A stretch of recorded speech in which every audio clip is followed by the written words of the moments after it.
பௌர்ணமி அப்படின்னாலே சிறப்பு தான். ஒவ்வொரு மாதக்கூடிய வரக்கூடிய பௌர்ணமி ரொம்ப ரொம்ப சிறப்பு வாய்ந்ததா இருந்தா கூட, இந்த சித்ரா பௌர்ணமியானது ஒரு கூடுதலான ஒரு சிறப்ப பெறும். அதே நேரத்தில ஒவ்வொரு பௌர்ணமியோட கிரக நிலைகளுக்கு ஏற்ப சக்தி வாய்ந்த அமைப்பை ஏற்படுத்துமாம். அந்த வகையில தான் இந்த தமிழ் புத்தாண்டு தொடங்கி வரக்கூடிய முதல் பௌர்ணமியா இந்த சித்திரை மாதம் வரக்கூடிய பௌர்ணமிக்கு பல சிறப்புகள் இருக்கு. அப்படி இந்த சித்திரை பௌர்ணமி நாள்ல கோவில்கள்ல கோடைக்கால உற்சவமாக வசந்த உற்சவமானது ரொம்ப சிறப்பா நடைபெறும். எனவே இந்த கோவில் திருவிழாக்கள்ல கலந்து கொள்வது, குலதெய்வ வழிபாடு செய்வது இது எல்லாமே ரொம்ப ஒரு முக்கியமான நிகழ்வா இருக்கு. அதுவும் இந்த சித்ரா பௌர்ணமி அன்னைக்கு அழைக்கப்படக்கூடிய இந்த நாள்ல சித்திரை மாதத்துல வரக்கூடிய சித்திரை நட்சத்திரத்துல சந்திரன் சஞ்சரிக்கக்கூடிய நாள்ல வரக்கூடிய இந்த 2026 சித்ரா பௌர்ணமி எப்போது வருது, இந்த நாளோட சிறப்புகள், அதே மாதிரி இந்த நாளில் நம்ம என்னென்ன விஷயங்கள்லாம் செய்யணும், என்னென்ன விஷயங்கள்லாம் செய்யக்கூடாது, அதே நேரத்தில் தமிழகத்தில் ரொம்பவும் சிறப்பாக கொண்டாடப்படக்கூடிய ரொம்ப முக்கியமான பண்டிகைகளில் ஒன்றான இந்த சித்ரா பௌர்ணமியானது இருக்குது. மாதந்தோறுமே பௌர்ணமி திதி வந்தால் கூட ஒரு சில குறிப்பிட்ட மாதங்களில் வரக்கூடிய பௌர்ணமி நாளில் மட்டும் விழா எடுத்து ரொம்ப சிறப்பாக கொண்டாடுறோம். அப்படி இந்த சித்திரை மாதத்தில் வரக்கூடிய இந்த பௌர்ணமி நாளுக்கு அப்படி என்ன தான் ஒரு ஸ்பெஷல், இந்த நாளில் என்னெல்லாம் செய்யலாம், இந்த ஆண்டு சித்ரா பௌர்ணமியானது ரொம்ப ரொம்ப முக்கியமான ஒரு நாளாக இருக்குது. இந்த சித்திரை மாதத்தில் வரக்கூடிய இந்த சித்திரை நட்சத்திரத்தில் சந்திரன் நுழையும் நாளை தான் நம்ம சித்ரா பௌர்ணமியாக கொண்டாடுறோம். இது நம்மளுடைய பாவ புண்ணிய செயல்களை கணக்கு வைத்திருப்பவரும் கடந்த கால பாவங்களிலிருந்து விடுபடவும் வழிவகை செய்யக்கூடிய ஒரு அற்புதமான ஒரு நாளாக இது சித்திரகுப்தரை வழிபடுவதற்கும் ஏற்ற நாளாக இருக்குது. இந்த நாளில் ரொம்ப ரொம்ப முக்கியமாக நம்ம செய்ய வேண்டிய விஷயங்கள் என்ன, நம்ம என்ன வழிபாடுகள்லாம் செய்யலாம் அப்படிங்கிறத பற்றின முழுமையான தகவலையும் நம்ம விரிவாக பார்க்கலாம். வீடியோவை ஸ்கிப் பண்ணாமல் முழுமையாக பாருங்கள். அதே மாதிரி வீடியோ பிடிச்சிருந்தால் மறக்காமல் லைக் பண்ணுங்கள். இது போன்ற பல சுவாரஸ்யமான தகவல்களை நீங்கள் தெரிஞ்சுக்கணும் அப்படின்னாலும் மறக்காமல் இனியவள் உற்சாகம் சேனலை சப்ஸ்கிரைப் பண்ணிட்டு கூடவே பாருங்கள், பெல் பட்டன் இருக்கும், அதையும் ப்ரெஸ் பண்ணிக்கோங்க. அதே மாதிரி இந்த சித்ரா பௌர்ணமி நாளில் நீங்கள் என்னென்ன வழிபாடுகள் செய்வீங்க அப்படிங்கிறது மறக்காமல் கமெண்ட்ஸில் சொல்லுங்கள். பௌர்ணமி இன்னைக்கு செய்யப்படக்கூடிய வழிபாடுகளால் இறையருள் கிடைப்பதோட கர்ம வினைகளில் இருந்து நம்மளால் விடுபட முடியும். நல்ல ஒரு மாற்றத்தை பெறுவதற்கான ஒரு அருமையான நாளாக இந்த சித்ரா பௌர்ணமி நாளானது இருக்குது. அதே நேரத்தில் இந்த சித்ரா பௌர்ணமி வழிபாடு ஏன் அவ்வளோ ஒரு முக்கியம் வாய்ந்ததாக சொல்கிறாங்க, நம்ம வாழக்கூடிய காலத்தில் செய்யக்கூடிய நன்மைகள் தீமைகளை பதிவு செஞ்சு வைத்திருக்கிறவங்க தான் சித்திரகுப்தர் தான் அப்படின்னு சொல்லலாம். நம்ம இறந்த பிறகு நம்ம செஞ்ச கர்ம வினைகளோட அடிப்படையில் நம்ம சொர்க்கத்திற்கு செல்ல வேணுமா அல்லது நரகத்திற்கு செல்ல வேணுமா அப்படிங்கிறத சித்திரகுப்தர் தான் தீர்மானிப்பாராம். ஸோ நாம் மரணத்திற்கு பிறகு நரகத்தில் துன்பங்களை அனுபவிக்கக்கூடாது, கடந்த காலங்களில் செஞ்ச தவறுகள் அல்லது பாவங்களுக்கு பிரயாச்சித்தம் செய்ய வேணும் அப்படின்னு நினைக்கிறவங்க இந்த சித்ரா பௌர்ணமி நாளில் தங்களோட தவறுகளுக்காக வருந்தி சித்திரகுப்தரை வனதார வேண்டி சில வழிபாடுகளை செஞ்சிங்களாவே போதுங்க, அவர்களோட பாவங்களுக்கு மன்னிப்பு வழங்கப்படுவதாக சொல்லப்படுது. ஸோ அப்படி வரக்கூடிய இந்த பௌர்ணமி தான் சித்ரா பௌர்ணமியானது இருக்குது. இந்த சித்ரா பௌர்ணமி 2026ஆம் தேதி மே 1ஆம் தேதி வெள்ளிக்கிழமையில் வருது கூடுதலான ஒரு சிறப்பு பெறுது. பௌர்ணமி துவங்கக்கூடிய நேரம் அப்படின்னு பார்த்தோமா ஏப்ரல் 30 இரவு 9:51 மணிக்கு துவங்கி பௌர்ணமி நிறைவு நேரம்னு பார்த்தோமா மே 1ஆம் தேதி இரவு 11:07 மணி வரைக்குமே இருக்குது. ஸோ இந்த நேரத்தில் நீங்கள் இறை வழிபாடுகள் செய்வது கூடுதலான ஒரு பலன்களை கொடுக்கும். நிறைய பேர் பார்த்திங்களா இந்த நாளில் இந்த பௌர்ணமி அப்படின்னாலே கிரிவலம் தாங்க. அதுவும் இந்த பார்த்திங்களா திருவண்ணாமலையில் ரொம்ப சிறப்பாக கிரிவலம் நடக்கும். அதே நேரத்தில் இந்த சித்ரா பௌர்ணமியிலுமே கிரிவலம் செல்வதனால உங்களுடைய பாவ கணக்குகள் அனைத்துமே தீர்ந்து புண்ணியம் சேரும். சித்திரை நட்சத்திரம் துவங்கக்கூடிய நேரம் பார்த்திங்களா ஏப்ரல் 30 அதிகாலை 1:11 மணிக்கு துவங்குது. சித்திரை நட்சத்திரம் முடியக்கூடிய நேரம்னு பார்த்தோமா மே 1ஆம் தேதி அதிகாலை 2:41 மணி வரைக்கும் இருக்குது.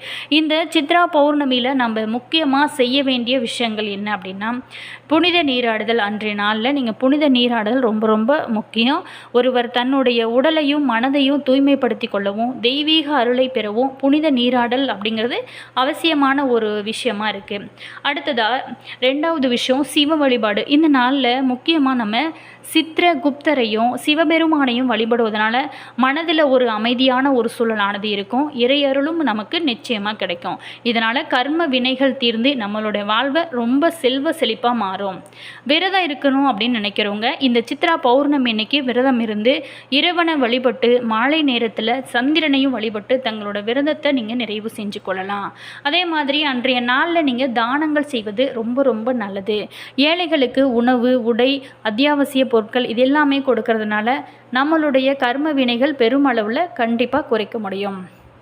அதே நேரத்தில் திருவண்ணாமலை கிரிவலம் பொதுவாகவே இந்த நாளில் திருவண்ணாமலையில் கிரிவலம் வழிபடுவது அப்படிங்கிறது பாவங்களை போக்கி மிகப்பெரிய புண்ணியத்தை நமக்கு பெற்றுக் கொடுக்கும். இதனால தான் சித்ரா பௌர்ணமி இன்னைக்கு திருவண்ணாமலை கிரிவலம் செல்வதை பல பேருமே வழக்கமாக வச்சுருக்காங்க. நீங்கள் இந்த திருவண்ணாமலை கிரிவலம் செல்வீங்களா அப்படிங்கிறத மறக்காமல் கமெண்ட்ஸில் சொல்லுங்கள். இந்த சித்திரை மாத பௌர்ணமியானது ரொம்ப ரொம்ப முக்கியத்துவம் வாய்ந்ததாக இருக்குது. ஏன் அப்படின்னா சித்திரை மாதத்தில் வரக்கூடிய இந்த பௌர்ணமி தமிழ் வருட பிறப்புக்கு பிறகு வரக்கூடிய ஒரு முதல் பௌர்ணமி அப்படிங்கிறதுனால தான் இது ஆன்மீக ரீதியாகவும் ரொம்ப முக்கியமாக இருக்குது. அதே நேரத்தில் ஜோதிட ரீதியாகவும் ஒரு தனித்துவமான நாளாக இந்த நாளானது பார்க்கப்படுது. ஸோ இந்த நாளில் பொறுத்த வரைக்குமே சூரியன் மேசராசியில் உச்சமாக இருக்கக்கூடிய காலன்னே சொல்லலாம்.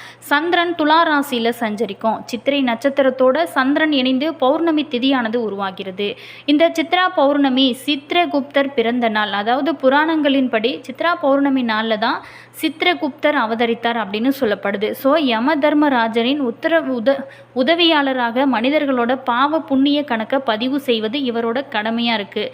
ஸோ ஒரு சில கதைகளில் ஓவியத்தில் இருந்து உயிர் பெற்றவராக சித்ரகுப்தர் உருவாகினார் அப்படின்னு சொல்லப்படுது.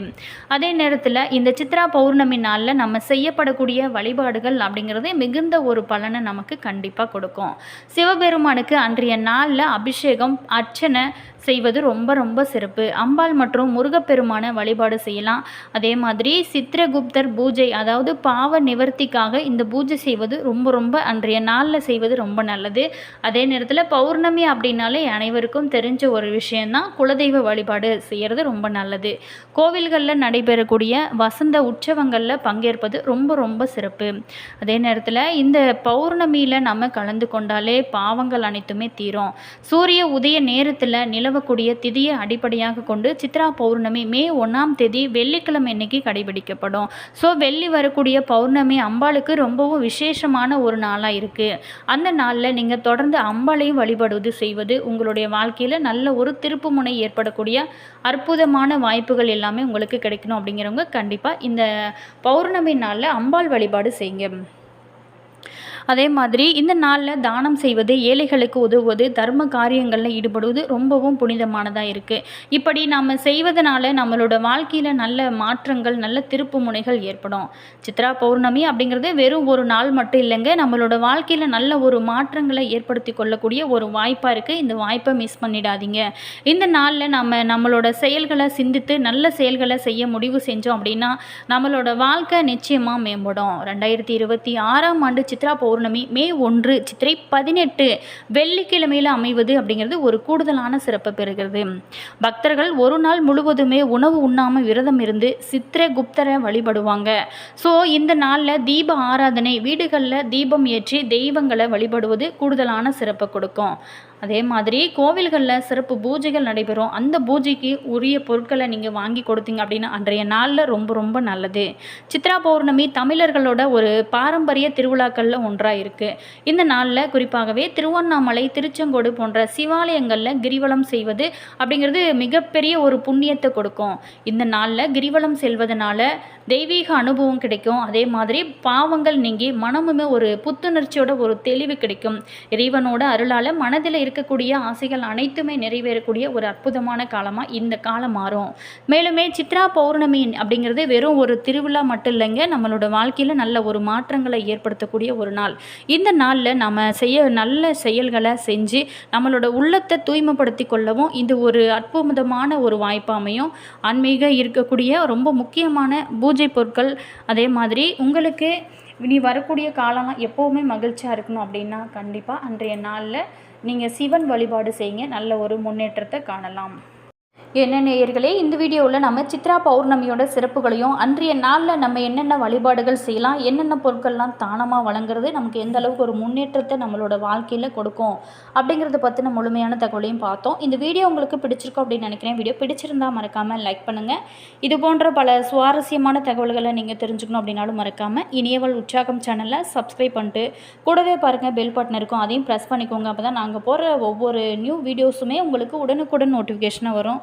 அதே மாதிரி உங்களோட கருத்து என்ன அப்படிங்கிறத மறக்காமல் கமெண்ட்ஸில் சொல்லுங்கள். உங்களுக்கு ஜோதிட ரீதியாக ஏதாவது சந்தேகங்கள் இருக்குது, உங்களுடைய வாழ்க்கையில் சந்திக்கக்கூடிய பிரச்சனைகளுக்கு ஒரு தீர்வு கிடைக்கணும், அதற்கு உண்டான பரிகாரம் ஏதாவது வேணும் அப்படின்னு நினச்சிங்களா, இந்த வீடியோக்கும் கீழே பாருங்கள், டிஸ்கிரிப்ஷனில் ஸ்ரீ வராகி அம்மன் ஜோதிடரோட நம்பர் கொடுத்துருக்கோம். அந்த நம்பருக்கு கால் பண்ணி பேசுனீங்க அப்படின்னா உங்களுடைய பிரச்சனைகளுக்கு நல்ல ஒரு தீர்வாகவும் நல்ல ஒரு வாய்ப்பாகவும் அமையும். கண்டிப்பாக மிஸ் பண்ணிடாதீங்க. அதே நேரத்தில் இந்த பௌர்ணமி, இந்த சித்ரா பௌர்ணமியில் நீங்கள் என்னென்ன வழிபாடுகள்லாம் செய்வீங்க, அதே நேரத்தில் உங்களுடைய உறவுகள் வகையில், நண்பர்கள் வகையில் யாராவதுக்கு இந்த பதிவை ஷேர் பண்ணிவிடுங்க. அவங்களுக்குமே ரொம்ப யூஸ் ஆகும். மேலுமே இனி வரக்கூடிய காலகட்டம் எப்போவுமே யோகமாக இருக்க நாங்களுமே இறைவனிடம் பிரார்த்தனை செய்கிறோம். All viewers, thank you.